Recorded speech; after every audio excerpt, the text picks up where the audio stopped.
Talawatu le amtanga le neiva yaso talafou mai lau le tio le 685 radio. E le talamua o le so e toi a e o mai a o ngā le malo ma le tele o isi a o ngā na tu ua ma malolo mai mo le lua vai yaso. E le mai ai o le kuata mua a o ngā o le reitau sanga. E uila i le malolo ai o a o ngā mo le lua vai yaso taluai.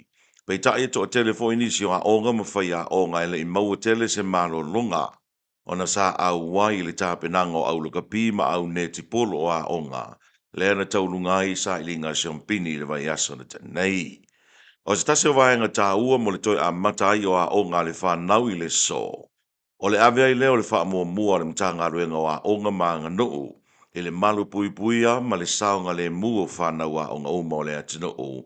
Mai le pepesi o le fiva po na iwi po o le tenki fiva.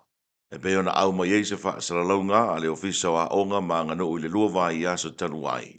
E le te taulea ona wha ma mao whale a onga ma vaenga uma. E to ai le vai, ma wha ono tautu o fua ai le namu. E niso tala, e o mai le taimile nei, e le o manino mai lava i le whainga malo, po o le ale wha amatalanga sa o e wha te taulea, e le se lau fitu se fululi maafe, a le tu malo wha sale le anga numera lua i le motutele i sa la whai. Ua whaisi lewa o lo ono numi pea lea tunu ui lea vai ngā tupe mai le se leni o le poloketi miliona mo le i tu malo po o fea ua whai i ai. Pe tai o le whai unga le vai i aso na lipoti ai fo i le newspaper o le Samoa Observer. Se isi fo i tu malo i upolu na teu wha whai ngā rue ngai le lantou 5 se fuluafe i le Unit Trust of Samoa. Po o le whaaputu ngā tupe teu whai ngā ruenga o mawai ngā tausi Samoa mai le poloketi nei o le miliona tā la. Pei tai e loa muri ane le tu malo ua toi tala i tua e au noa masasila fia o le tu malo. Na whaatua muli ane maru tā pua i o le kāle sia kātoliko i muli vai le afiafi o le aso for radio le vai aso na te nei. E le sauninga o le taulanga pa ia o le mesa sā mo le tuu malo ai o le tamapa ia ia pope farani sisi. Po le taitai au au le kāle sia kātoliko i le laulangi atoa. O se mesa sā e wha no manu ai ma mamoli ei tā lusanga i le tua soifua. I le ufiti ai o le kāle sia kātoliko i wha noanga. Ona o le wala au o le tua soifua. I lea taitai longa i le laulangi. Ina ua tuu malo i le valu se fuluvalu ai o tau sanga o lona soifua. O le afionga le aki e piko po le ka le sia kātoliko mo le puleanga sa mo i pia mo sese vito liutui. Na taitaia le sa uninga sa awa iai lana afionga i le awa malu o le malo tuto tasi o sa moa. Sui o le fono sui tō fia.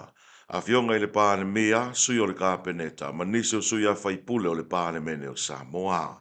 Ai na moni mawina fo i le awa iai lea sa uninga o nisi o taitai e ka le CSS e te tonu o le atano o. E tolus fruiva i la tau na whatau tō ai se sauninga alo ia le malo i le astofi o le vai aso na tenei. E ave ai i la tau ma tangata citizen o Samoa. O le whato ato e whai ai leo se sauninga o whatau tonga mo citizen i Samoa. Taru mai le 5 tau sanga taru ai. Ona o awhianga o le wha mai o le COVID se funuiva. Na mafuai o na tuai le whai o nisi o aia ingo citizeni e pei o na mo mi ai e le tula fono o le citizeni lua afe ma le wha. O le tōtero i lato ua moa nei o lato citizeni Samoa. O tangata no o maisi e tunu ua lewa na au mauma ngā ruru ai le tunu. Ma o te le fo i lo lato sao i le atina ina o le tamau a inga o le tunu. O le afionga i le pāle mi o Samoa. Fia me na omi mataafa na sau noa e momoli le wha awhitai ma le wha malo ia i la tau nei tolus fruiva. Ma ia wha malo si awai. E na ia wha waupea ngā ruenga le lei mō Samoa. Whatasi ai ma le tā ua o le avea ai o i la tau masiti seni Samoa. O se vaenga i pele ia Samoa o lona wha sinumanga. Ma lona sa o tonga e soi fua fia ai i lau whanua o Samoa. Ma le talamuna moli. O le astona i le vai ungo le vai aso na taurunga i talonga la kapi mo so e ngā siampini o kolisi maurarunga umo le atunu. Le ngata i le vai ngā o tamai tai ai whapea foi le vai ngā o alii. Mawalunga le tūlanga na iai le whaatino ina e alo ma whanau a o ngoia ta alonga, e le ngata ia o ngai upolu, ai na mōni mawina foi, ia o ngā na malanga ma mau mai le mautele sa la whai. Whaiungo ia ta alonga, mō ta mai ta ilalo le se fulu whātau sanga le mātatua, na sola ai ma le tuo tane le siamupini. Ai le tupao li ilalo le se fulu whātau sanga le mātatua, na manu malo ai le kolisio a vele. E le vaenga o ta mai ta ilalo le se fulu onu tau sanga le mātatua, na suipi ai le kolisio le tua sau mai le motele i sala whai. Ai le vaenga o li ilalo le se fulu onu tau sanga le mātatua, na manu malo ai foi le kolisio le tuo tane. I le vaenga o ta mai ta ilalo le se fulu valu tau sanga le mātatua, na siamupini ai le kolisio Wesley po Wesley College i fale ula.